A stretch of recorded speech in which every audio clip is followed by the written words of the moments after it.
नमस्कार दोस्तों, आज हम चर्चा करने जा रहे हैं नागपुर में जो पूर्व निर्धारित और सुनियोजित हिंसा हुई उसके ऊपर।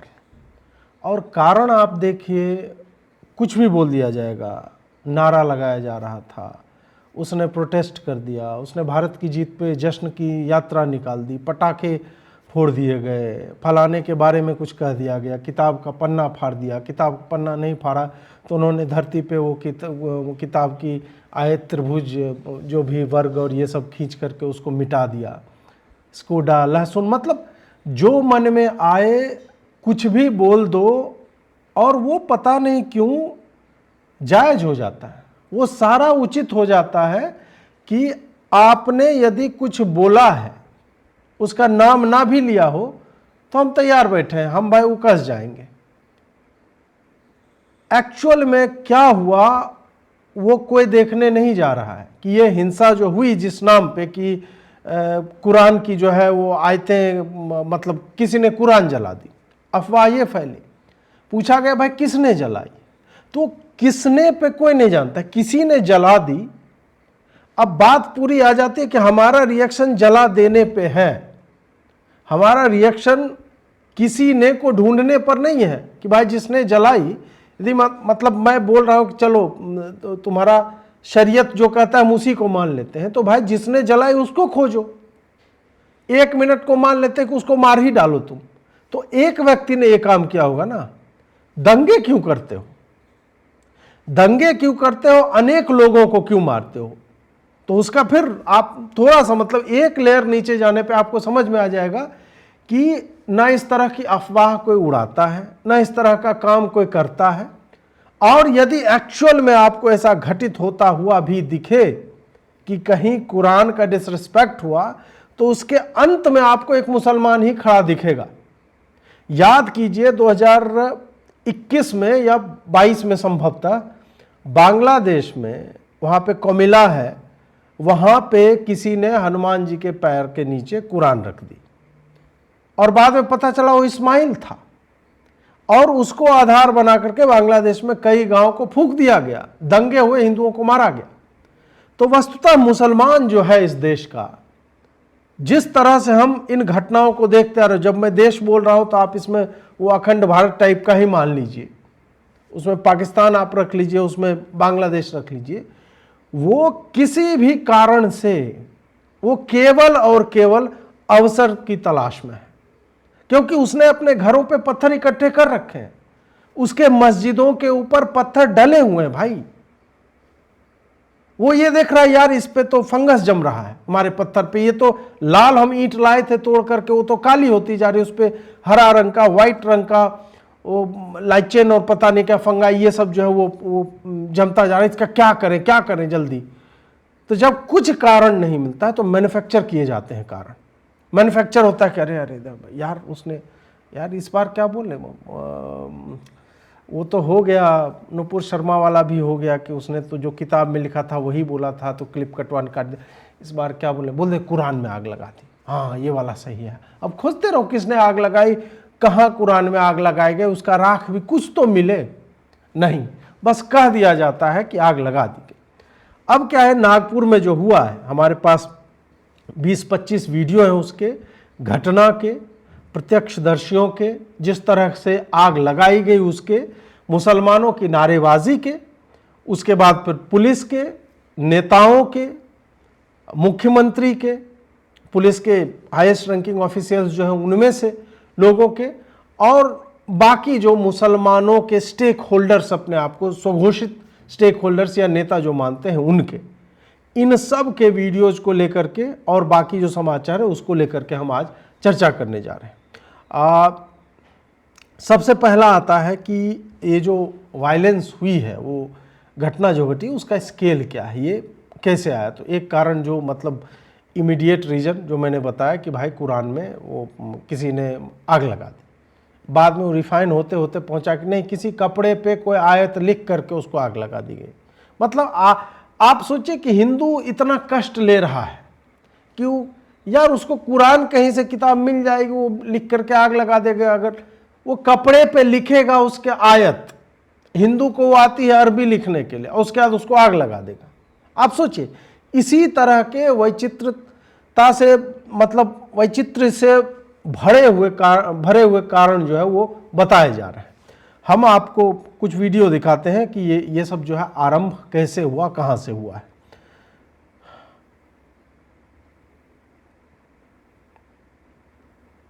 पुलिस वाल्यांवर दगडफेक, पुलिस वाल्यांवर दगडफेक।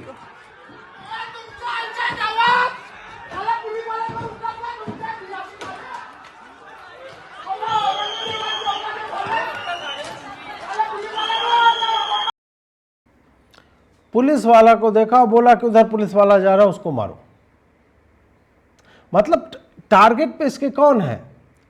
टारगेट पे इनके हर वो व्यक्ति है, हर वो संस्था है जो इन्हें इस्लाम के जो ये आपका जो एक रूप हम देखते हैं और ये सर्वव्यापी रूप होता जा रहा है, उसको रोकने में सामने जो भी आएगा कि भाई हम दंगे कर रहे, पुलिस रोकने कैसे आ गई यार?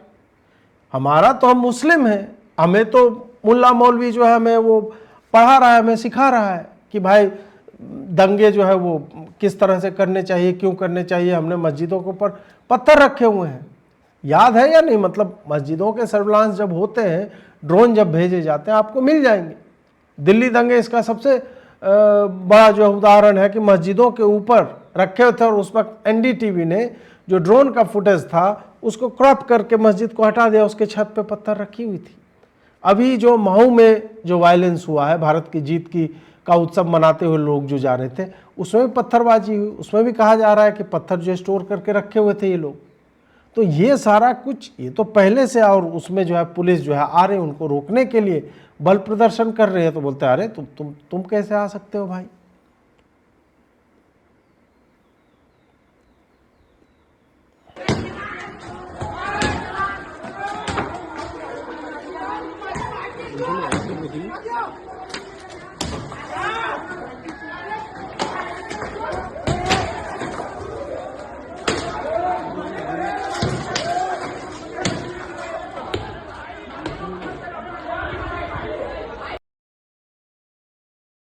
अंत में देखा हनुमान जी का छोटा सा मंदिर था, संभवतः उसकी तरफ जा रहा था, पता नहीं क्या क्या होगा।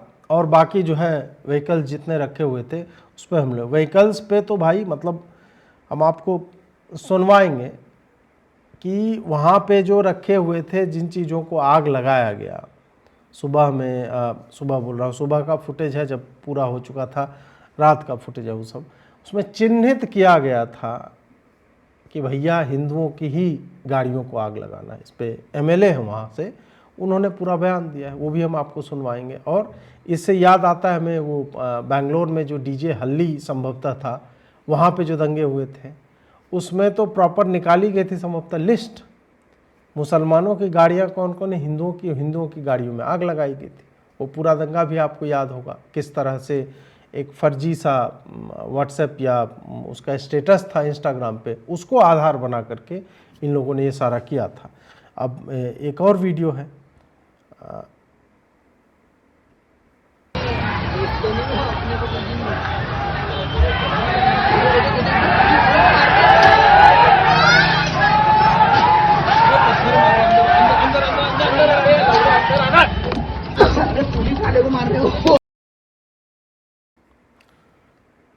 अब बताइए, मतलब कोई भी जो भी इसको डिफेंड कर रहा है कुछ भी कह के, वो बताए कि जो लोग घरों में थे उन्होंने क्या बिगाड़ा था। मान लेते हैं कि औरंगजेब को धिक्कारते हुए एक यात्रा निकली, तो यात्रा पे तुम हमला करते। अगर औरंगजेब को अपना बाप मानते हो तो यात्रा पे हमला कर देते। तुमने इन लोगों पे क्यों हमला किया? उनके घरों पे पत्थर मारने का क्या था? तो वही है कि ये भीड़ बैठी हुई है पत्थर लेकर के, इनको पता नहीं है कि उन पत्थरों का क्या करना है, कहाँ मारना है। इनको खाली ये पता है कि भाई हिंदू जो है हमारी राह का रोड़ा है और हमें उन्हें इस राह से हटा देना है। इसी कारण ये सारा उपक्रम हो रहा है। अब आप एक मिनट के लिए सोचिए कि ये पूरा जो माहौल बन रहा है, बहुत सारे लोगों ने, ये देखिए राजदीप ने लिखा है कि औरंगजेब के बारे में जो है बोला जा रहा था उल्टा सीधा। एक दिन पहले राइट विंग हिंदुत्व ग्रुप जो है वो निकाला था, वो प्रोटेस्ट किया था। अब बताइए कि 17वीं शताब्दी का एक जो है रूलर, उसके कारण महाराष्ट्र का लॉ एंड ऑर्डर जो है वो 21वीं शताब्दी में जो है वो डिस्टर्ब किया जा रहा है। क्या ऐसे ये weapons of mass distraction and division ये चलेगा? रियल इश्यूज पे फोकस करो महाराष्ट्र, और इस पे नहीं जो डिविसिव और इन्फ्लेमेटरी है। अभी राजदीप ने लिखता है, बढ़िया है, सुअर के स्तनों से जो चूसते रहते हैं, और अगर वो मतलब वो सुअरी होगी और सुअर जो होगा उसका क्या चूसते हैं आप समझ ही गए होंगे।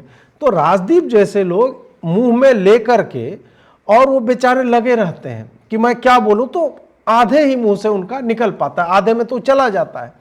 इस कारण उन्हें ये समझ में नहीं आता है कि औरंगजेब को लेकर अगर प्रोटेस्ट एक दिन पहले हुए हैं तो तुम ये बताओ ना, उसमें एक लाइन उसने नहीं लिखी कि मुसलमानों ने जो किया वो गलत है। नहीं, गलत है औरंगजेब को लेकर के प्रोटेस्ट करना। यह समझ में नहीं आता कि औरंगजेब को लेकर के किसी ने यदि प्रोटेस्ट किया तो मुसलमानों को इससे क्या समस्या है। मुसलमानों को समस्या इसलिए है क्योंकि औरंगजेब जो है, बाकी मतलब अकबर, बाबर, फलाना ढिमका सब ठीक है, लेकिन औरंगजेब अभी उसके बारे में क्रूरता के जितने भी तथ्य सामने आ रहे हैं, मुसलमानों को लगता है ये तो हमारा महानायक था, ये तो हमारा सबसे बड़ा आदर्श व्यक्ति है। औरंगजेब को लेकर के मुसलमानों का यह है कि यार इसको यदि हम स्थापित नहीं करेंगे तो कौन, इससे बड़ा तो हिंदुओं का नरसंहार करने वाला, बलात्कार करने वाला, आग लगाने वाला, गांव के गांव मिटाने वाला, मंदिरों को तोड़ने वाला, इससे बड़ा तो कोई महानायक है ही नहीं। क्योंकि काफिरों को जो सबसे ज्यादा सता सके वो अल्लाह की डायरी में जो सबसे ऊपर चला जाता है। तब ये मुसलमानों का हो गया कि नहीं यार, हमें इससे क्या मतलब कि वो बाहर से आया था, इन्वेडर था, आक्रांता था, अत्याचारी था, आतताई था, बलात्कारी था। नहीं नहीं, हमें केवल इससे मतलब है कि भाई साहब वो मुसलमान था, और अब वो मुसलमान था इसलिए हम उसको सेलिब्रेट करेंगे क्योंकि उसने हिंदुओं के नरसंहार प्रायोजित किए थे, उसने फंड किया था, उनने उन लोगों की हत्याएं करवाई थी, गांव के गांव को आग लगा दिया था। ये सारा कुछ इनको याद आता है, इसलिए अचानक से औरंगजेब को लेकर के इतना प्रेम जो है इनका उबल पड़ता है कि उसकी क्रूरता को लेके यदि कोई प्रोटेस्ट कर रहा है या बोल रहा है कि भाई महाराष्ट्र में क्यों, मतलब आक्रांताओं से जुड़े हुए स्थल स्मारक स्थल कैसे बन सकते हैं, उसका क्या कारण है। तो इस चक्कर में अब जो है ये सारा का सारा ये जो भी आप होते हुए देख रहे हैं, और उसमें राजदीप को लग रहा है हाँ भाई ये तो ठीक है, 17वीं शताब्दी का था, तो भाई मुल्लों को बोलो ना, मुल्लों को बोलो कि वो 17वीं शताब्दी का था, तुम्हें उससे क्या समस्या हो रही है।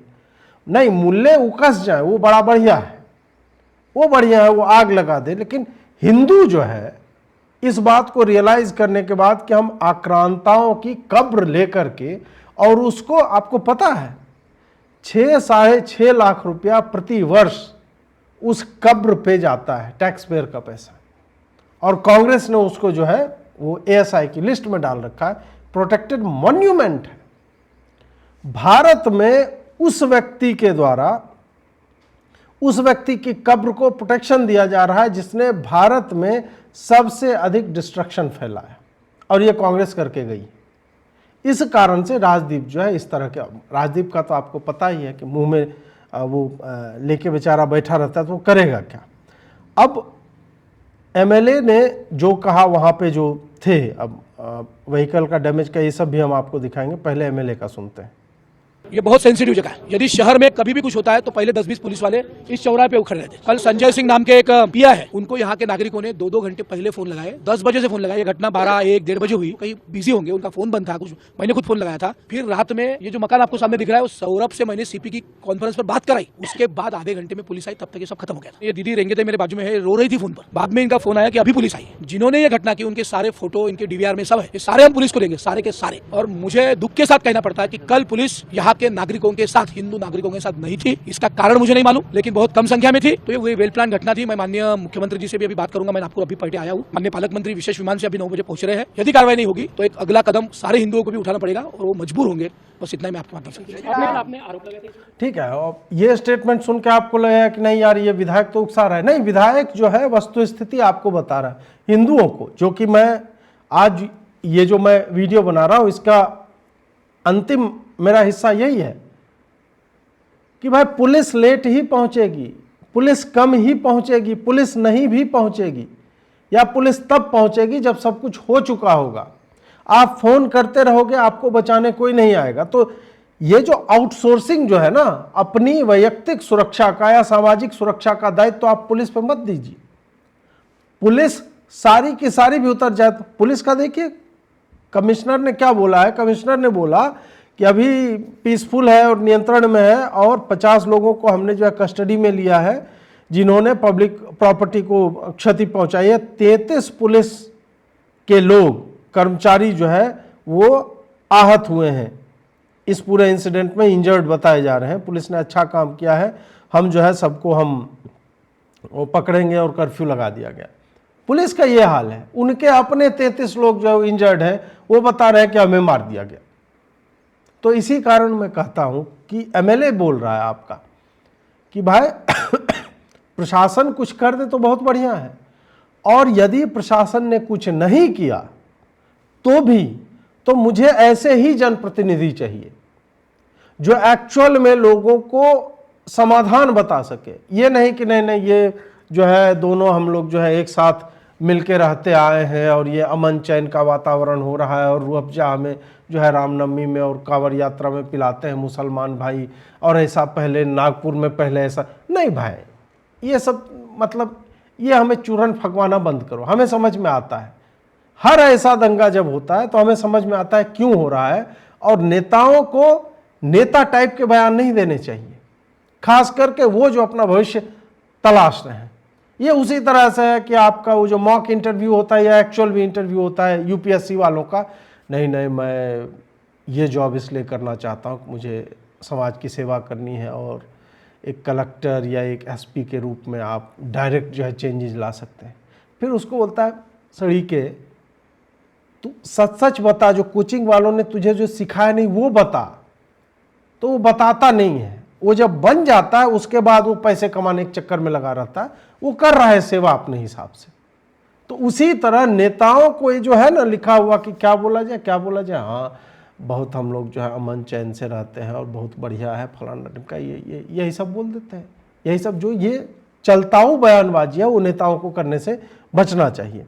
एमएलए का ये दूसरा भी एक और पार्ट है कि ये प्लान्ड अटैक कैसे था, उसमें उन्होंने बताया बहुत सारे जगह पे बाहर के लोग यानी यदि ये मोमिनपुरा बस्ती से नजदीक है तो उधर से भादरपुरे से आ रहे, उधर हसनबाग से आ रहे, यहाँ के लोग वहां जा रहे। और मुझे ऐसा बताइए इस रोड पर मुस्लिम बांधवों की भी गाड़ी लगती है हर रोज। पार्किंग यहाँ होता है, कल कोई पार्किंग नहीं था। इसका मतलब क्या है? 2 दुकान हिंदुओं के होंगे और उसके बीच में 2 दुकान मुस्लिम के होंगे, तो सिर्फ हिंदुओं के मकान में घुसे, मुस्लिम मतदाताओं को कुछ नहीं हुआ। वो दवाखाने के पास एक ठेला दिख रहा है, एक मुस्लिम बांधव का है, उसको कुछ नहीं हुआ। उसके बाजू में एक बूढ़ी माँ का ठेला था, वो टूट गया। ये डॉक्टर बंडू क्लिनिक, उसके घर तक मंदिर तक अंदर तक घुसे, छोटी बच्ची है 5 साल की। और पहले सब कैमरे टूटे, बाद में चुन कर वहां तक, उनके घर तक, उनके अंदर तलवार ये सब दिख रहा है। इसलिए सारा प्लानिंग के साथ हुआ है। ऐसा आज प्रथम दर्शन दिख रहा है। मैं खुद साइड पे खड़ा हूँ, आप सारी गली गाड़ियां महिलाओं से बात करने का, तो वही प्लानिंग वैसी ही है। सबको पता है कि भाई हमें आप सोचिए कि दंगे यदि भड़क जाए तो जिस दिन प्रोटेस्ट निकला उस दिन हो जाएगा ना। नहीं, इनका रहता है कि नहीं यार थोड़ा प्लानिंग कर लेते हैं। अब जैसे रामनवमी आएगी तो आप देखिएगा, मैं उस पर भी चर्चा करूंगा।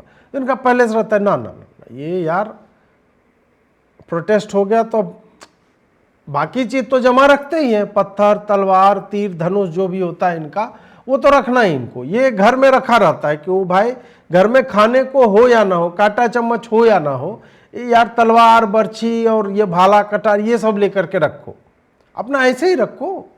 हिंदू क्या है कि नहीं हम शस्त्र पूजा करते हैं, वो खाली पूजा ही करता है। बाकी आप खोज के मर जाओ, हिंदुओं घर में कटार किचन में वो काटने का जो होता है चाकू, फल सब्जी काटने का, वो भी छुपा करके रखते हैं।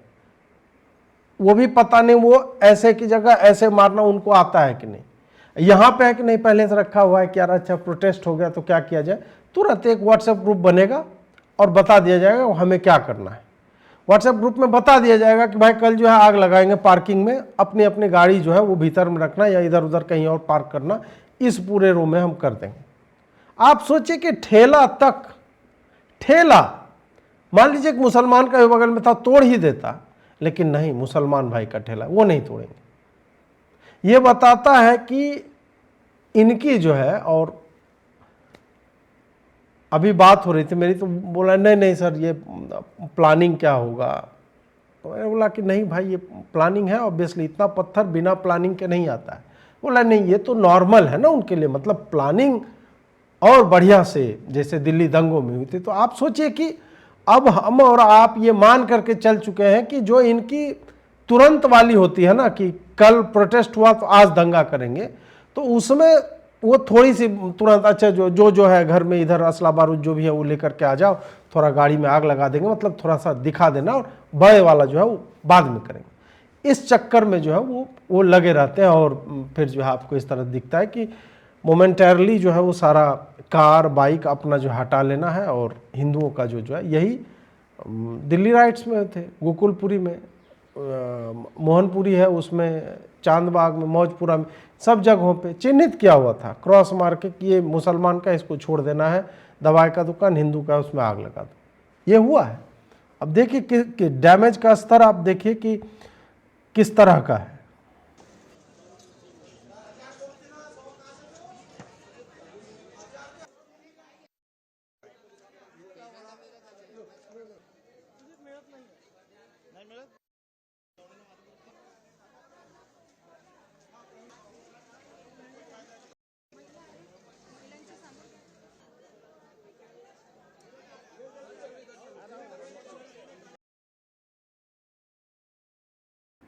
ये सारी गाड़ियां जो है, बाइक्स हो गए, कार हो गए, सब के सब हिंदुओं के हैं, मुसलमान का नहीं चला।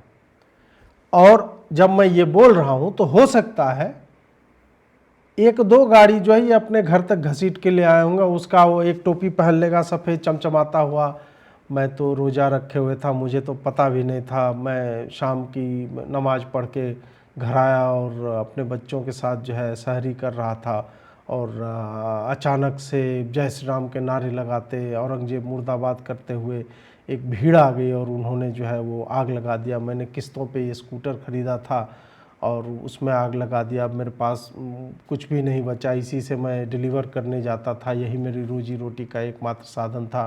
रमज़ान के महीने में पता नहीं, हम तो हिंदू भाइयों की हमेशा मदद ही करते हैं। ये पूरा जो है आपको वो बना करके वो दे देगा तुरंत, एक एकदम बढ़िया ड्रेस पहन के, और निराश टाइप का, उदास टाइप का मुसलमान जो आपको गर्दन झुका करके कि हमने क्या नहीं किया हिंदुओं के लिए, ये सारा करके वो आपको दिखा देगा कि भाई गाड़ी जला दी उसकी यार, हिंदुओं की पूरी पार्किंग फूंक दी, हर घर की गाड़ी जो है उसमें आग लगा दी, बम मारे हैं उस पर, एक्सप्लोजन्स सुनाई दे रहे थे, और यहाँ पे नहीं नहीं यार ये जो है मुसलमान की भी एक गाड़ी चल गई यार। तो ये इसका मतलब ये दंगा दोनों तरफ से था, मतलब एक तरफा नहीं था।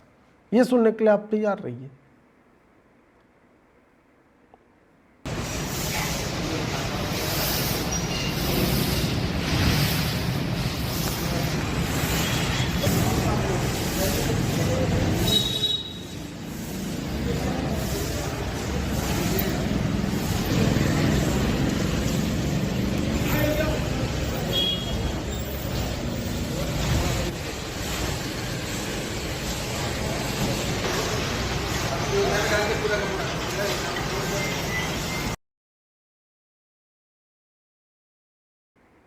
ये है, यह अच्छी बात है कि वो जेसीबी के टायर में आग लगाने के बाद उसका स्टील नहीं चुराया, नहीं तो इनकी प्रवृत्ति वही होती है। ठीक है कि आग लगा करके वेट करते हैं कि यार पिघल जाए, थोड़ा तार जो है चुरा लूँगा, और फिर मतलब एक टाइम का दारू का और ये सब का इंतज़ाम तो हो जाए। तो ये बढ़िया है, उन्होंने कम से कम तार चुराया नहीं, ये अच्छी बात है, क्योंकि रमज़ान का पवित्र महीना चल रहा है ना, तो चोरी उसमें नहीं करते। ये रहा होगा इनका मतलब। अब जो है हम चलते हैं कि रीज़न्स क्या क्या दिए गए, रीज़न्स क्या क्या दिए गए उसमें हम अच्छा एक ये पहले देख लीजिए कि किस किस साइज के लोग वहाँ पे क्या कर रहे थे।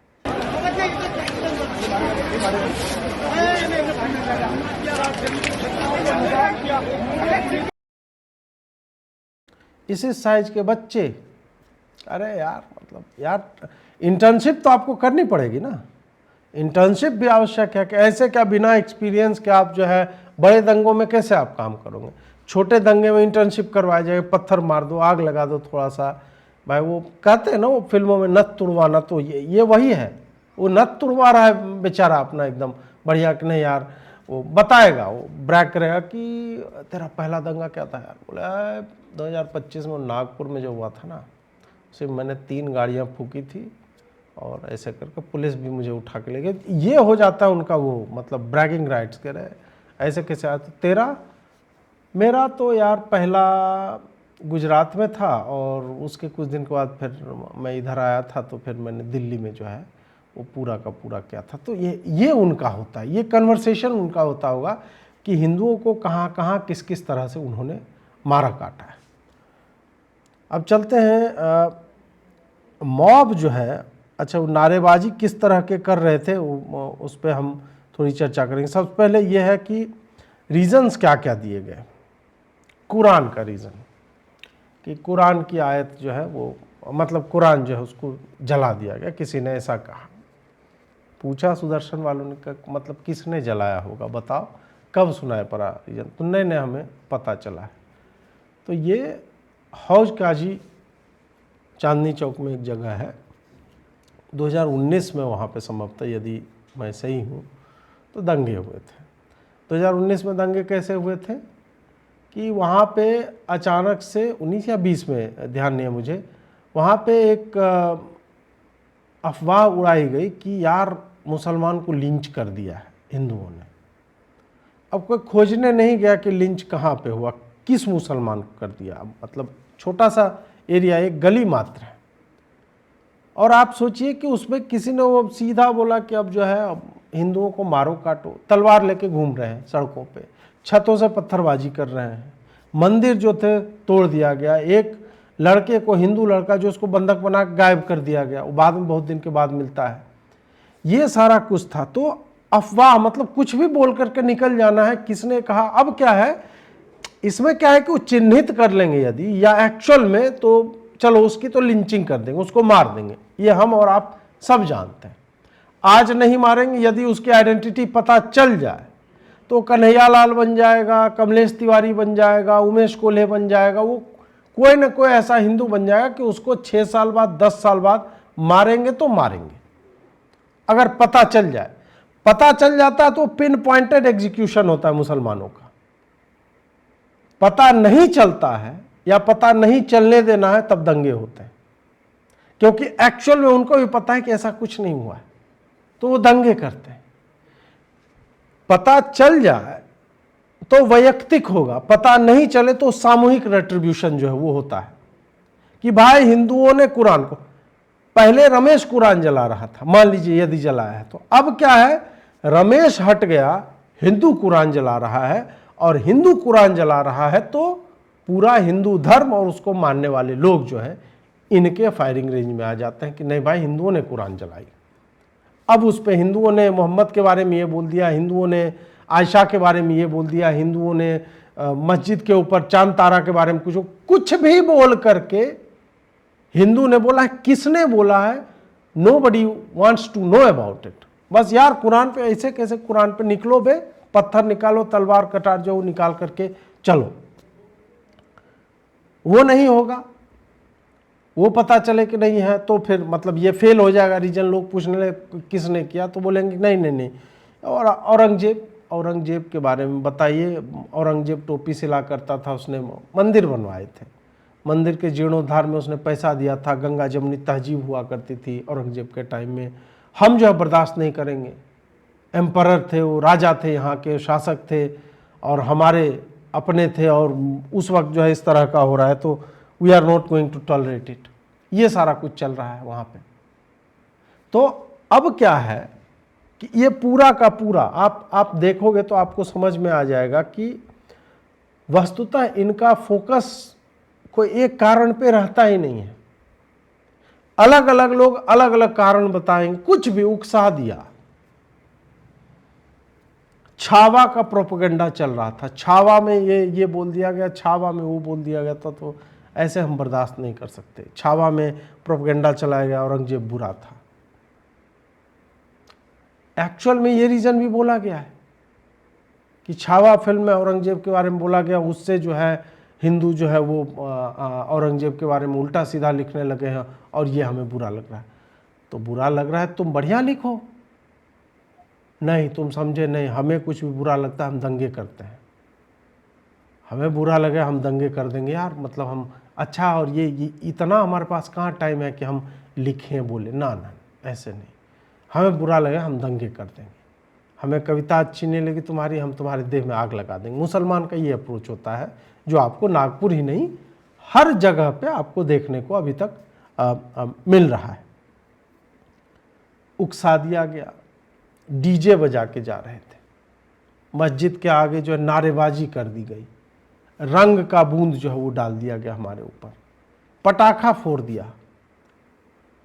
कुछ नहीं मिलेगा तो कुछ भी बोल देगा कि वो जो है हमारे घर पे चढ़ गया, ऐसे कुछ भी।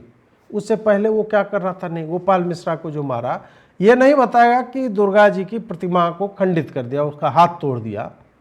उसके बाद जो है हिंदू चढ़ते हैं उसके घर पे, उसके रेलिंग से झंडा उतारने के लिए, तो बोलता है कि नहीं वो झंडा उतार रहा था इसलिए उसको खींच करके मार दिया। तो झंडा उतार रहा था तो उतारने नहीं देते, झंडा उतार रहा था उसको गिरा देते तुम ऊपर से, तुम उसको खींच करके ले गए, उसको गोली मार दी तुमने। तो ये तो है। अब राजदीप जैसे लोग हैं, वो जिस तरह से इसको जस्टिफाई करते हो तो उससे पता चलता है कि ना भाई ये यही है इनका, कि मुसलमान कुछ भी एक्सट्रीम कर दे, उसके एक्सट्रीमिटीज पे और उस पे चर्चा नहीं होगी। चर्चा इस पे होगी कि भाई साहब आपने उकसाया क्यों था, आपने डीजे क्यों बजाया, आपने डीजे बजा दिया तो अब तो आपको सहना पड़ेगा। तो ये एटीट्यूड इनका रहता है। अब एक और बड़ा ही मज़ेदार है, ये सरकार के मुलाजिम हैं, माइनॉरिटी कमीशन के हैं ये चेयरमैन प्यारे खान जी, उनका सुनिए। मतलब लॉजिक मुसलमानों को देखिए, मुसलमान कहीं भी रहे, वो भाजपा का प्रतिनिधित्व कर रहा है, किसी का कर रहा है, मुसलमान मकसद से वो इधर उधर दाहिने बाएं नहीं जाता। डिफ्लेक्ट कैसे करता है सुनिए। ये बड़ी दुर्भाग्यपूर्ण घटना है। ये घटना नागपुर जैसे शहर में तो होनी नहीं चाहिए थी, क्योंकि नागपुर एक ऐसा शहर है, ये सूफी संतों का शहर है। यहाँ से कई पीसफुल, अगर आप देखो तो एक मैसेज जाते हैं। यहाँ पे अगर रामनवमी में देखे तो मुस्लिम लोग टेंट लगाते हैं हिंदू लोगों का स्वागत करने के लिए। यहाँ पे हजरत बाबा ताजुद्दीन रहमतुल्लाह अलैह की काफी बड़ी दरगाह है, जहाँ पे सभी धर्मों के लोग बड़ी श्रद्धा से फूल और चादर पेश करते हैं। वहाँ हिंदू भी आते हैं, मुस्लिम भी आते हैं, सिख भी आते हैं, क्रिश्चियन भी आते हैं, सभी समाज के लोग आते हैं। तो ये बड़ा दुर्भाग्यपूर्ण है और ये नहीं होना था। तो ये जो लोगों ने जो किया, ये वहाँ के लोग नहीं थे, बाहर के कुछ असामाजिक तत्व वहाँ आए और उन्होंने इस घटना को अंजाम दिया। देखिए, मैं सारे समाज से महाराष्ट्र माइनॉरिटी का चेयरमैन होने के नाते एक मोहतबाना गुजारिश करता हूं, एक अपील करता हूं, एक रिक्वेस्ट करता हूं कि शांति बनाए रखें, क्योंकि क्या है, दंगे से किसी का फायदा नहीं होता, नेशन का भी नुकसान है, समाज का नुकसान है और खुद का भी नुकसान होता है। तब आप सोचिए कि लगे यार कितना सेंसिबल आदमी है यार। सूफी संत नहीं होते हैं, सूफियों ने गाय कटवाई है, सूफी कन्वर्जन का रैकेट चलाते थे उस समय पे। कुन फाया कुन ये नहीं करता है सूफी। ये जो माथे पे टोपा लगाकर घाघरा पहन के नाचते वो सूफीज्म नहीं है। ये जो हमारे पागल नेता सब भेजते हैं ना, चादरें भेज रहे हो, फूल भेज रहे हैं मजारों पे, उनकी इतिहास उनका जाकर के देखें। और इन दरगाहों के लोग अभी तक क्या कर रहे थे, क्या इनको ये नहीं पता है? आए पे कुन फा कुन, अरे हिंदू मुस्लिम वो तो शिकंजी पिला रहे हैं उसको, रामनवमी में वो टेंट लगाते हैं, बहुत बढ़िया। इस टेंट लगाने वाली इस बात का मैं करूं क्या, उस बात का आज के दंगों से क्या लेना देना है? नहीं, तो बाहर से असामाजिक तत्व नहीं, मुसलमान बाहर से आए। मुसलमान कहां से आए? विदेश से। मुसलमान कहा वो तंजानिया से आए थे क्या? बाहर से मतलब कितना बाहर से आए थे? तुम ये क्यों नहीं कह रहे हो कि मुसलमानों को ये नहीं करना चाहिए था? इसमें पूर्णतः मुसलमानों की संलिप्तता है। नहीं, मैं जो है क्रिश्चियन भी आते हैं, चादर चढ़ाते हैं, फूल भेजा करते हैं और ये गलत है, भाईचारा शांति का संदेश जो है वो हम देते हैं। इससे ज़्यादा हमें और आपको जो है चिंतित होना चाहिए ऐसे लोगों से। एक तो माइनॉरिटी का स्टेटस क्यों दिया हुआ है मुझे ये समझ में नहीं आता। 10-12% जो पॉपुलेशन हो वो माइनॉरिटी किस हिसाब से, वो मतलब it is beyond my belief system कि क्या कोई वो सबसे बड़ी जो सेकेंड लार्जेस्ट मेजॉरिटी है उसको आप माइनॉरिटी कह के और ये जो है फकवाया जा रहा है चूरन की नहीं मतलब रामनवमी में यार पानी पिलाते हैं उसको, रामनवमी में पानी पिलाओ और जो है उसको चाकू मार दो तुम रामनवमी के 10 दिन बाद, तो उस पानी पिलाने का हम क्या करें?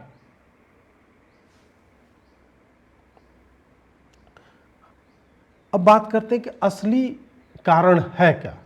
ये सब कारण तो फर्जी हैं, ये सब कारण तो दे दिए, उकसा दिया गया, लोग बाहर से आए थे, कुरान फाड़ दी, मोहम्मद को ये कह दिया, डीजे बजा दिया। और असली कारण क्या है? नागपुर में संघ का मुख्यालय है, ये हम सब जानते हैं, और संघ के ये शताब्दी वर्ष है उनका, 100 वर्ष जो है संघ के पूर्ण हो रहे हैं। और 30 मार्च को नरेंद्र मोदी लगभग, अभी तक मतलब ये पहले से बताया नहीं गया किसी को, बहुत कम लोग जानते हैं कि उनका जो है वहाँ पे जाना लगभग निश्चित है कि वो मोदी जी वहाँ पे जाएंगे 30 मार्च को। तो नागपुर में जो हुआ वो कोई अचानक से नहीं हुआ है, ये होना ही था। क्योंकि आप देख लीजिए कि ये इन इंसिडेंट्स को, मतलब इंसिडेंट ये जो होने वाला है शताब्दी वर्ष, इन समयों को और तारीखों को मुसलमानों से टारगेट करता है। तालिबान में जो अफ़गानिस्तान में हुआ वो 14 अगस्त को भी छोड़ सकता था, 16 को भी करो, उसने 15 अगस्त की तारीख जो है वो चुनी, कुछ तो कारण रहा होगा। उसी तरह यहाँ पर जो हमले होते हैं 15 अगस्त 26 जनवरी को, अब तो नहीं होते, पहले हुआ करते, क्यों ऐसे दिनों में क्यों होते हैं? मोदी जो है पाकिस्तान की तरफ जो है वो मित्रता का हाथ बढ़ाएगा या इस तरह से, तो फिर उसी समय पे पठानकोट हो जाएगा, कभी उरी हो जाएगा, कभी कोई घटना क्यों होती है? क्योंकि मुसलमान ऐसी तारीखों पे या हमारे जितने पर्व त्यौहार हैं सब पे क्यों हमले होते हैं? उसका एक ही कारण है कि वो उन समयों को, उन तिथियों को वो अपने हिंसा से और रक्त से वो रंग देना चाहते हैं। वो उनकी छाप जो है पड़ी रहे कि उन्होंने इस वक्त ये किया था, और कोई कारण नहीं होता। तो 100 वर्ष जो संघ के पूरे होने वाले, संघ ही और उसके जो भी अनुषांगिक संगठन हैं उस तरह के, आप वीएचपी ले लीजिए, बजरंग दल लीजिए, अन्य तरह के, सेवा भारती हो गया, विद्या भारती, ये सारे हैं, उनकी व्यापकता इतनी अधिक है और वो 100 वर्ष पूर्ण कर रहा है। मुसलमान एड़ी चोटी का जोड़ लगा करके भी, इंडी अलायंस बन रहा है, फलाना कुछ भी करके तीसरी बार भी मोदी को आने से नहीं रोक पाया। योगी आदित्यनाथ पूर्ण संभावना है कि वो बड़े बहुमत के साथ 2027 में वापसी करेंगे। देवेंद्र फडणवीस जिस तरह का प्रचंड मैंडेट लेके आए हैं, मध्य प्रदेश में, राजस्थान में, इन सब जगहों पे जिस प्रचंडता से या हरियाणा में जीत रही है भाजपा, तो इन लोगों को ये डेस्परेशन है कि हम क्या करें। तो अब नरेंद्र मोदी जब संघ के उसमें जा रहे हैं तो ये इनके पायलट प्रोजेक्ट के चरण हैं कि कहाँ कहाँ हम क्या क्या कर सकते हैं। ये अफवाह फैलाया जाए तो क्या पुलिस वहाँ तक पहुँचेगी? किसने अफवाह फैलाया? यदि हमारे लोग जेल जाते हैं तो हम तो केस लड़ लेंगे, महमूद पार्चा टाइप का है, बहुत सारे इनके लोग हैं, लड़ लेंगे, छुड़वा लेंगे। तुम आगे तो जाओ, और दंगों में धाराएं उस तरह से लगती नहीं हैं, और अगर कोई मरा उरा नहीं है तो 3 महीना 6 महीना इस टाइप से बाहर आ जाएगा आदमी। तो जब मुसलमान ये मान के बैठा हुआ कि मुझे मर ही जाना है तो उसके लिए 3 महीना 6 महीना जेल का है। तो वो ये टेस्टिंग कर रहे हैं, वो छोटे छोटे आपको हर जगह पे ये करते हैं कि पुलिस कितनी देर में आती है, कितनी संख्या में पुलिस आती है, पुलिस को यदि टारगेट कर देंगे तो ये सरकार क्या बोलती है, इनके नेताओं के कथन क्या है, स्टेटमेंट क्या देते हैं, किस लाइन पे देते हैं, क्या अभी भी ये मुस्लिम को मुस्लिम बोल पा रहे हैं कि नहीं, ये सारा एक तरह से डेटा गैदरिंग जो है इनका चल रहा है कि हम ये करेंगे, उसके करने से पहले इनके इंटेलिजेंस को पता चलता है क्या, नहीं चलता है। हर बार आप देख लीजिए, कभी आपको पता नहीं चलेगा। तो ये उसी लाइन में लगातार जो है ये चलता जा रहा है। और एक बात मैं कहना चाहूँगा,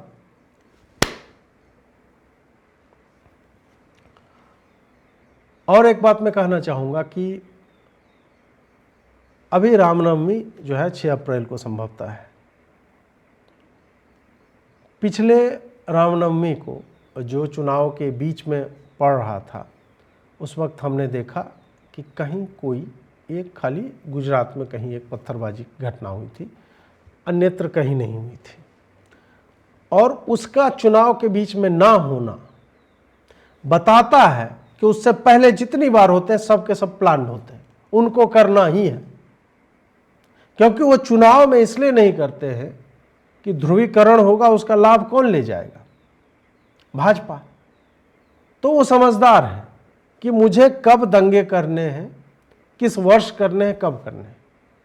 और आप देख लीजिएगा, ये रामनवमी आएगी, यदि हर सरकार, विशेषतः आपको बंगाल, मतलब उनसे तो बोलना ही बेकार है, बिहार हो गया, उत्तर प्रदेश हो गया, मध्य प्रदेश हो गया, महाराष्ट्र आप देख लेना, गुजरात आप देख लेना, राजस्थान आप देख लेना, इन सब जगहों पे जिस मात्रा में इस बार रामनवमी में दंगे होने वाले हैं या पथराव होने वाले हैं, यदि इनकी पुलिस की टीम्स पहले ड्रोन से सब कुछ देख करके कि किन की छतों पे क्या इकट्ठा है और पहले से चेतावनी दे करके ना रखे कि भाई यदि इस बार कुछ किए तो जो है पे ले जाओगे, तो ये इस स्केल का इस बार होने वाला है ना, फ्रस्ट्रेशन में आप और हम, मतलब आप देखिएगा पूरा दिन हो सकता है मीडिया बिजी रहेगा यदि पुलिस ने ढंग से कार्य नहीं किया तो। क्योंकि ये बैठे हुए हैं, इनके पास 2024 का भी जमा किया हुआ बचा हुआ होगा और 25 के लिए भी कुछ बचा के ये रखे होंगे।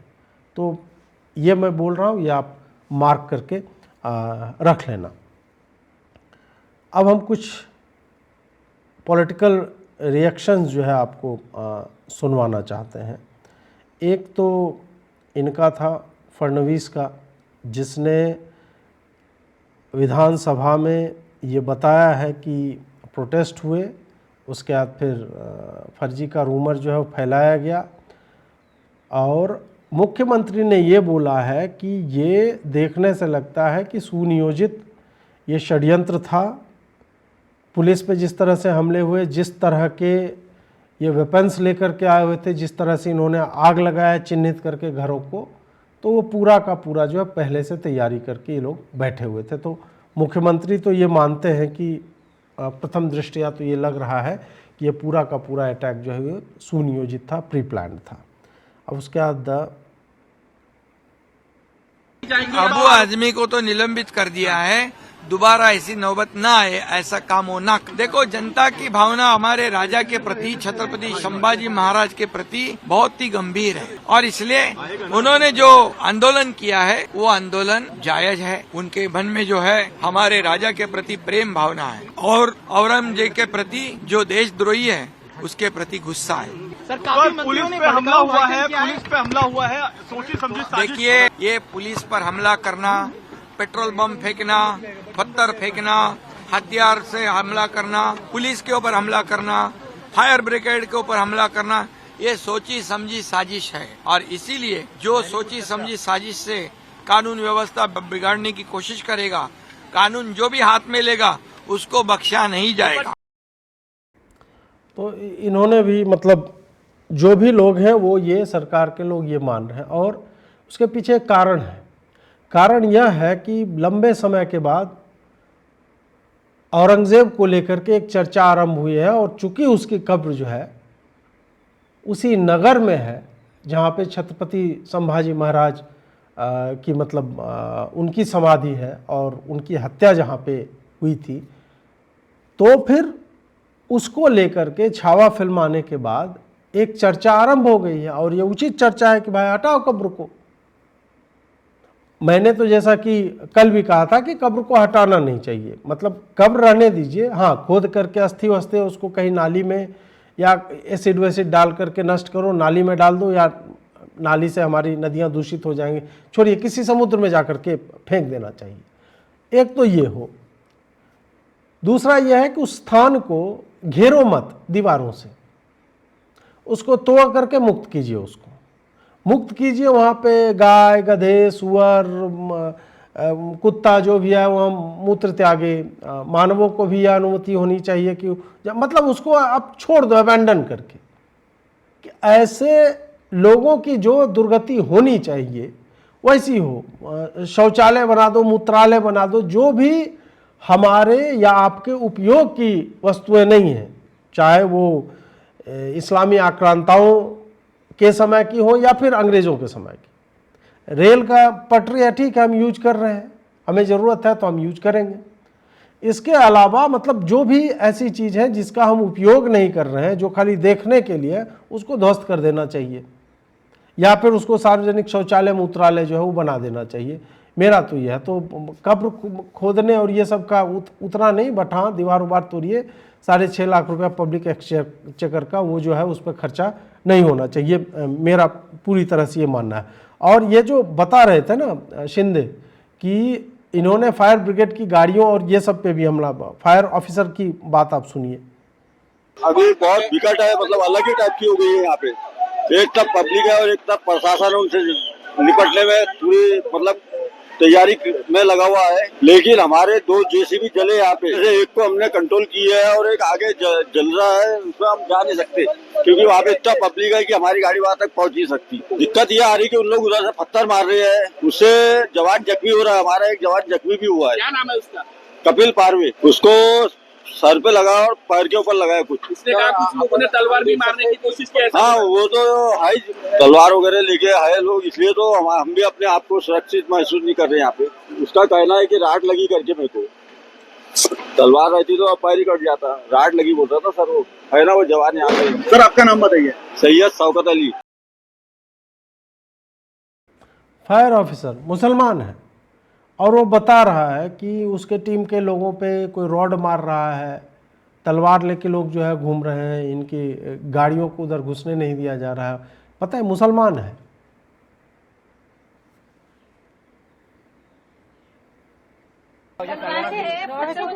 पूरा तलवार से तोड़ा है और ईंटें पत्थर और खिड़की के कांच भी फूटी है, ऊपर की खिड़की की कांच भी फूटी है। वहाँ पे वो हमारे आंटी का ऑपरेशन हुआ था, वो सोए थे और वहाँ पे सब गाड़ियाँ जमा करके और कार जमा 8-10 गाड़ियाँ जलाई उन्होंने और कार भी जलाई। 8-8 बजे का एकदम ऐसा 500,000 लोग ऐसे दौड़ के आए, पत्थरबाजी की है और घर पे पत्थर मारे और हमारी कार जला दी है। यानी कम से कम 25 से 30 गाड़ी उन्होंने तोड़ फोड़ कर दी है, कांच फोड़ दिए गाड़ियों के।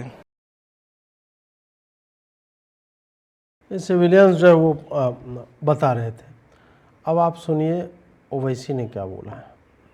पिछले चंद हफ्तों से जो स्टेटमेंट्स महाराष्ट्र के सरकार के मिनिस्टर्स और चीफ मिनिस्टर तरफ से आ रहे हैं उसको देखने की जरूरत है। और सबसे बड़ा प्रोवोकेशन तो वो सत्ता में है, गवर्नमेंट में है, और गवर्नमेंट प्रोवोकेटिव स्टेटमेंट्स दे रही है। तो ये खुद खुद प्रोवोकेशन किए और उनको इस बात की अपनी जिम्मेदारी का एहसास भी नहीं है कि वो मंत्री है, मुख्यमंत्री है। और दूसरी बात यह है कि आपने कई तस्वीर किसी बादशाह के बनाकर जलाए पूरे महाराष्ट्र में, कोई रिएक्शन नहीं हुआ तो आपको तकलीफ हो गई। तो आपने क्या किया कि कुरान की जो आयतें हैं, जो वर्सेस है कुरान के, जो एक कपड़े पर लिखी जाती हैं, उसको आपने जलाया। और जब ये हरकत हो रही थी तो उसी वक्त जाकर मुकामी वहां के जो मुसलमान और हिंदू लोग थे, जाकर कंप्लेन किया डीसीपी को कि इसको रुकवाइए, देखिए ये जो कपड़ा है जिसपे कुरान करीम के आयतें लिखी हैं, वर्सेस लिखी है, मत करिए। जलाया गया, एक्शन नहीं लिए। उसके बाद शाम में ये सब चीजें, मैं इसका कंडेम करता हूँ वायलेंस का, मगर इसको टोटल देखिए आप कि जो स्टेटमेंट्स एमिनेट हुए हैं, जो स्टेटमेंट दिए गए हैं मिनिस्टर्स की तरफ से, अभी भी दिए जा रहे हैं। आप रूल ऑफ लॉ को फॉलो करिए ना। आप तो भारत के संविधान पर आपने ओथ लिया है, तो आप कैसे प्रोवोकेटिव स्टेटमेंट्स क्यों दे रहे हैं आप? भाई मुझे किसी चीज कोई चीज पसंद नहीं है, आपको कोई चीज पसंद नहीं है, तो कोई भी अपनी नापसंद का इजहार कानून को हाथ में लेकर करेगा क्या? ये देखने की जरूरत है। तो ये बहुत गलत हो रहा है। सरकार की जिम्मेदारी है, ये सरकार की गलती है, इंटेलिजेंस की फेलियर है। उस जगह जहां से महाराष्ट्र के मुख्यमंत्री आते हैं,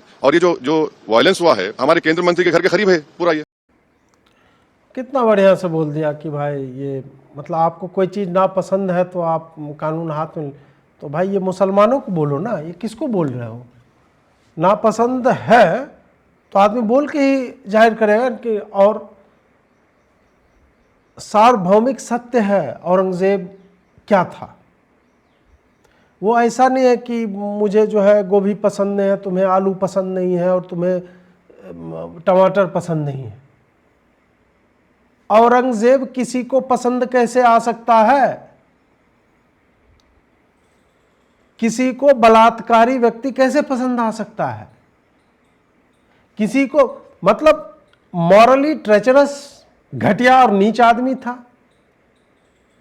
पारिवारिक रूप से अपने भाइयों की हत्या करवाने वाला था, तो तुम साला ये भी नहीं कह सकते हो कि मानव अच्छा था बड़ा। अपने बाप को उसने जेल में डाला, लाखों हिंदुओं का नरसंहार किया, सैकड़ों गांवों को फूंक दिया, मंदिरों को तोड़ा है। तो इसमें जो है शासक के तस्वीर जो है वो जलाए गए और पुतले फूंके गए, उससे कुछ नहीं हुआ तो बढ़िया बात है, तुम्हें भी फूंकना चाहिए। उससे कुछ नहीं हुआ तो अब कुरान की आयतें जो लिखी हुई थी, किसने लिखी थी, कहाँ पे लिखी हुई थी, ये तुमने सुना है और बोला है। बोला कि उस पे लिखा हुआ था, उस पे आग लगा दिया गया। मान लेते हैं लगा दिया, तो तुम दंगे करने लगोगे। मुझे पसंद नहीं है, मैं एक हिंदू हूं, मुझे औरंगजेब पसंद नहीं है, मुझे कुरान पसंद नहीं है, मुझे मोहम्मद पसंद नहीं है। मैं एक हिंदू ये विचार रख सकता हूं और मैं बोल सकता हूं कि मुझे पसंद नहीं है। क्यों पसंद आएगा मुझे? उसी तरह जैसे कि मुसलमानों को हिंदुओं का कुछ भी पसंद नहीं है, तो वोकली बोलो तुम, और तुम ये स्वयं बोल रहे हो। फिर ये आग क्यों लगाई गई?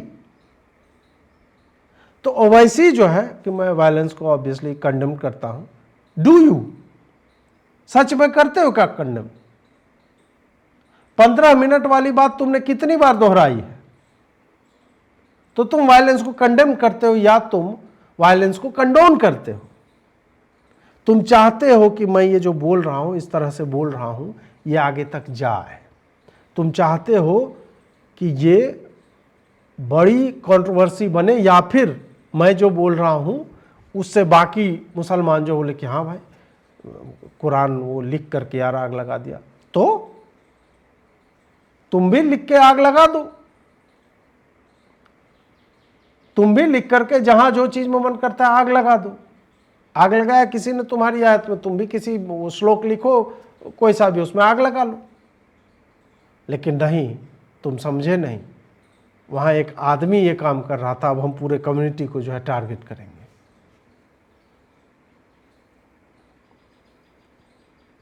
मेरा अंदाज यही है कि भाजपा को महाराष्ट्र का मणिपुर करना है। मणिपुर में अगर आप देखें तो पिछले 1 साल से जैसी बातें हो रही है वैसे ही दंगे हो रहे हैं, किसी ना किसी को जलाया जा रहा है, किसी को मारा जा रहा है। क्या आज वहां इन्वेस्टमेंट जाएगी? क्या कोई पर्यटन जाएगा? नहीं जाएगा। और यही उनको महाराष्ट्र का करना है, यही हाल उनको महाराष्ट्र की करने हैं। और जहां जहां भाजपा को शासन चलाने नहीं आता है वहां दंगे भड़काते हैं। आज ही मैं कहीं पढ़ रहा था कि वियतनाम जो देश है काफी छोटा है हमसे भी, पॉपुलेशन में छोटा है, साइज से छोटा है, लेकिन 3 गुना ज्यादा उनकी इलेक्ट्रॉनिक इंडस्ट्री हमारे देश से है। हम हमारा देश शक्तिशाली समझते हैं, लेकिन आज जो भाजपा करना चाहती है इसी शक्ति को तोड़ना चाहती है। हमें धर्म में बांटना चाहती है, हमें जिलों में बांटना चाहती है, हमें जाति में बांटना चाहती है, ताकि अपनी ताकत जो है हम दुनिया को ना दिखा पाए। और खुद की जो सरकार चलाते हैं, एक तो फेलियर है। पिछले 3 महीनों में 4 महीनों में जब से नई सरकार बनी है तब से आप देख रहे हो अनगिनत रेप हो रहे हैं, अनगिनत अत्याचार हो रहे हैं, किसान आत्महत्या कर रहे हैं। केंद्र की सरकार जो शासन चला रही है, शायद आपको पता है, नहीं पता है, आप ही के माध्यम से मैं जानता हूं कि सेंसेक्स गिरते जा रहा है, निफ्टी पिछले 28 सालों में सबसे ज्यादा गिरा है तो अभी गिरा है। और ये सारी खबरों को छुपाने के लिए कबर की बात हो रही है। निफ्टी सेंसेक्स तो ठीक है आदित्य ठाकरे, तुम जो गिरते जा रहे हो वो कितने सालों में, मतलब 28 सालों में सबसे लो पे हो? क्योंकि हम जो बाला साहेब ठाकरे को देखते हैं, उनका जो उत्थान था, वहाँ से जो तुम ये औरंगजेब को डिफेंड करने आ रहे हो, मुसलमानों द्वारा की गई हिंसा को तुम, मतलब इसको लगा यार कोई मणिपुर नहीं बोल रहा है यार, मैं बोल दूं क्या? मैं बोलता हाँ मणिपुर बनाना। मणिपुर में भाजपा ने क्या किया? मणिपुर भी 2 कम्युनिटी के बीच का पंगा था, वहाँ पे भी भाजपा के नहीं, भाजपा सरकार में थी। और कोई सरकार क्यों दंगे करवाएगी? न चुनाव चल रहा था, न कुछ था, अभी क्यों महाराष्ट्र में दंगे करवा देगी? और देवेंद्र फडणवीस अपनी ही कॉन्स्टिट्यूएंसी में क्यों करवा देगा? तो नहीं, इसको कुछ नहीं देखना है कि क्या हुआ, कैसे हुआ, क्यों नहीं। महाराष्ट्र में रेप हो रहे हैं हर दिन, सैकड़ों। कहाँ हो रहे हैं? सैकड़ों का मतलब भी पता है? सैकड़ों मतलब क्या होता है? सैकड़ों रेप हो रहे हैं, वो किसान मतलब कुछ चीज़ें आप कहीं पे भी बोल करके निकल जाओ और वो संभवतः जो सही रहती है, वो सुनने में लगता है हाँ यार हो ही रहा होगा, इस टाइप से। खैर, एक तो ये है कि ऐसे लोगों से पूछने कौन जाता है,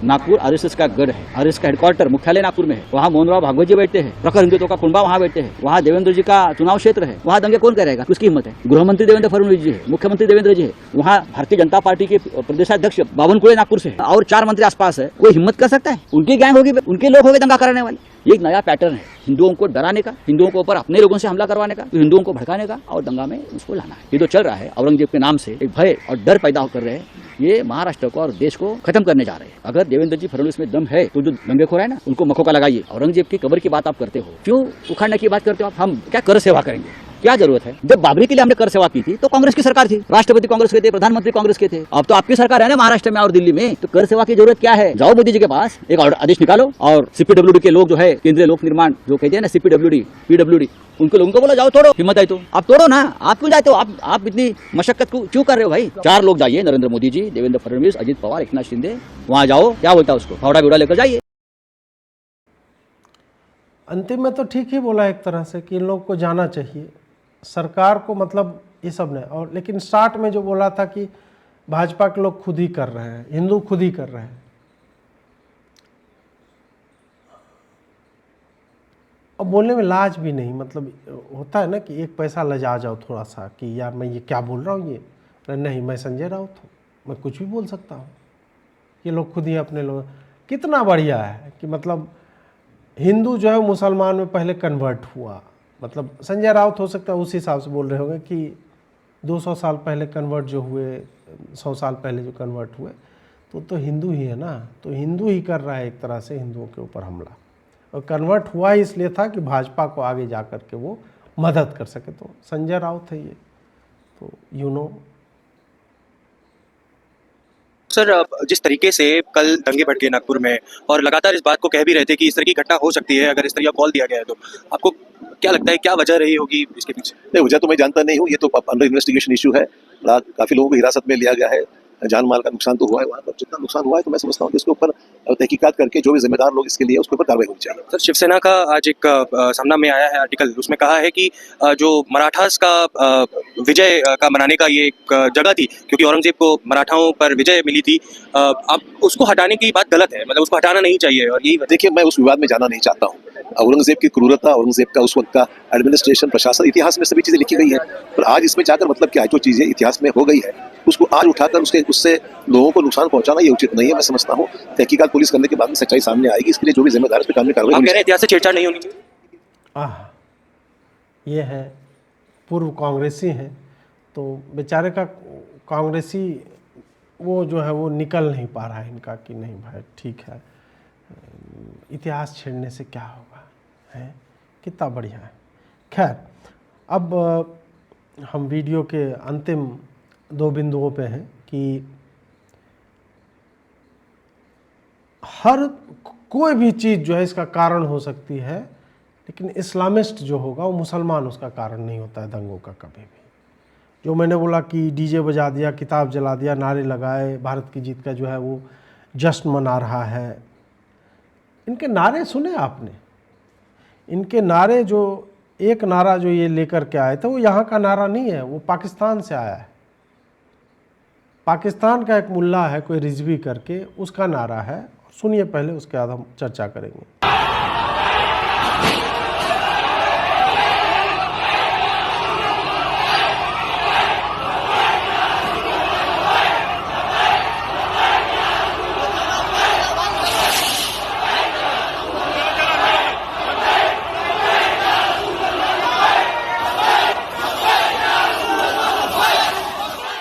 अब ये नारा जो लब्बैक लब्बैक लब्बैक या जो भी है, इसका मतलब होता है कि हम यहाँ हैं, हम यहाँ आ चुके हैं तुम्हारे लिए।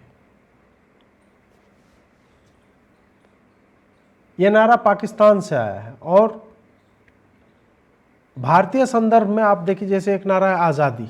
अब आज़ादी के नारे नहीं लगते हैं, आज़ादी के नारों का एक कालखंड था, उतने दिन लगा और उसके बाद समाप्त जो है वो हो चुका है, उसके बाद कुछ हो नहीं रहा है। अब ये वाला जो है वो लेटेस्ट है। इनको आप इस हिसाब से देखिए कि कश्मीर में वहाँ पे आज़ादी का नारा जो आ रहा था, वो आज़ादी का नारे का मतलब है हिंदुओं से आज़ादी और हिंदुओं को नरसंहार करने की आज़ादी। वहाँ से वो नारा जो है आते आते हमारे यूनिवर्सिटीज़ में पहुँचता है। हर दंगे ये सब में आज़ादी के नारे लग रहे थे।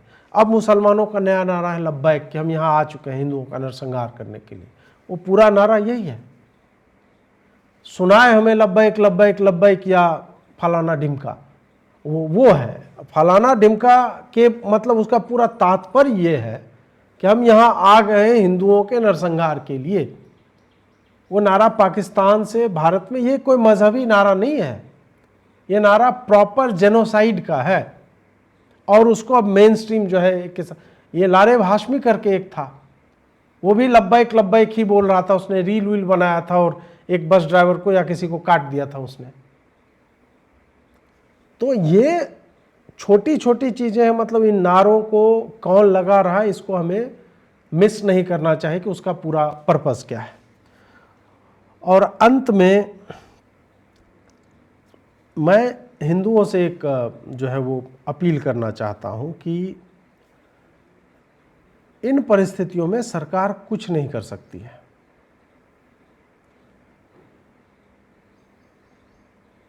आप जो है अपनी सेफ्टी, अपनी सुरक्षा जो है आउटसोर्स मत कीजिए गवर्नमेंट को।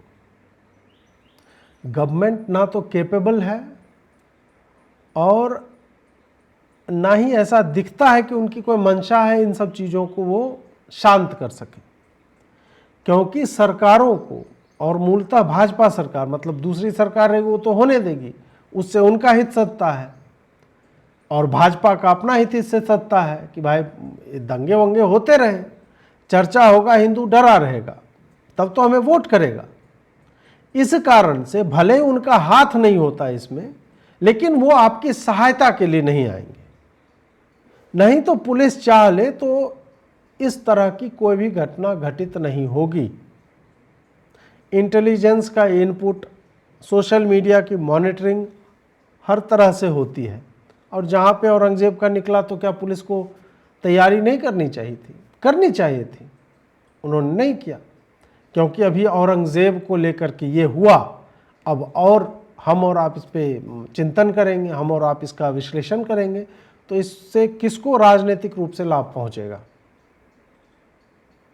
लाभ उन्हें ही पहुंचेगा। तो वो बाद में वो इस पे कार्रवाई करेंगे, पुलिस के लोग भी बाद में आएंगे, उनके अपने लोग जो इंजर्ड हुए। बट जो हिंदू जिसके सार्वजनिक संपत्ति का नुकसान हुआ, जिसको संभवतः इंश्योरेंस का पैसा नहीं मिलेगा, मुझे पता नहीं दंगे वंगे वालों का मिलता है कि नहीं। अब ये सब जो हो रहा है तो उसका कंपनसेशन किसको मिलेगा? कितनों को मिल जाएगा कंपनसेशन? इसलिए मैं कहता हूं कि आप पुलिस की प्रतीक्षा मत कीजिए। पुलिस स्वयं अटैक हो रही है, पुलिस के ऊपर स्वयं जो है बोल रहे हैं कि हमारे इतने लोगों पे हमला हो रहा है, वो खुद ही रो रही। और पुलिस के भागने का हमने आपको वीडियो भी दिखाया। साथ ही कोई भी यूट्यूब का पत्रकार, कोई भी इन्फ्लुएंसर जो ट्विटर पे लिख रहा है, जो मेरी तरह वीडियो बना रहा है, हम भी आपको बचाने नहीं आएंगे। आपको अपनी रक्षा स्वयं करनी होगी और उस आत्मरक्षा के उपाय आपको स्वयं करने होंगे। ये मैं आपको बताने नहीं जाऊंगा, कोई गवर्नमेंट भी नहीं बताएगी। यदि रामनवमी की शोभा यात्राओं पे छतों से पत्थरबाजी होती है तो हिंदू जो जा रहा है 100, 200, 300, उसके पास आत्मरक्षा के क्या उपाय है? वो क्या करके जाता है? आप तो सिटिंग डक्स हैं। उनकी गलियों से यदि आप गुजर रहे हो, छतों पर से पत्थर मारेंगे, एसिड मारेंगे, पेट्रोल बम फेंकेंगे, आप क्या कर लोगे? अभी खाली इतना होता है, कल को वो आपकी भीड़ों से लोगों को खींचने लगेंगे। गोपाल मिश्रा को खींच के ले गए ना। तो जो भी शोभा यात्राएं निकाल रहे हैं, आप अपना इंतजाम करके चलिए। और वो इंतजाम पुलिस प्रोटेक्शन नहीं है।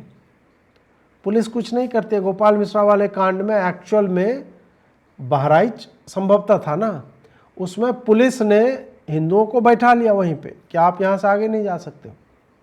उन्होंने कोई मदद नहीं की। और पुलिस एक तरह से उनके हाथ बंधे होते हैं, वो कुछ कर भी नहीं सकते। तो जब आप निकलते हैं तो तैयारी के साथ निकलिए कि यदि इस तरह की अप्रिय घटना घटती है तो आप कुछ कर सके। आप पत्थर सर पे लगेगा फिर मैं उसी को उठा करके फेंकूंगा, इसकी प्रतीक्षा मत कीजिए, वो तरीका गलत है। वो मॉब है, वो कभी चिन्हित नहीं होता। 2 दिन चर्चा होगा, हम और आप चर्चा करेंगे, उसके बाद कुछ नहीं होता उसका। जब तक भीड़ को दूसरी भीड़ की शक्ति का एहसास नहीं होगा तब तक जो है इस बवासीर का कोई समाधान नहीं है, कोई टीका नहीं है इसका। इसके लिए आपको हाथ में स्कैल्पल लेके चलना पड़ेगा। बवासीर है, काट छांट जो है हमें ही करनी है, तो उसका सरकार चुनिए अपने मतलब की, क्योंकि सरकार का होना आपको एक तरह से आत्मविश्वास देता है और सरकार जितना कर सकेगी उतना करेगी। लेकिन जैसा कि मैंने पहले भी कहा कि गवर्नमेंट या नेता जो है उनके हाथ एक तो ऐसे भी बंधे होते हैं क्योंकि उन पर एक कॉन्स्टिट्यूशनल दायित्व होता है। वो ये नहीं कह सकते हिंदू तुम लोग निकलो सड़क पे, नहीं कह सकते। वो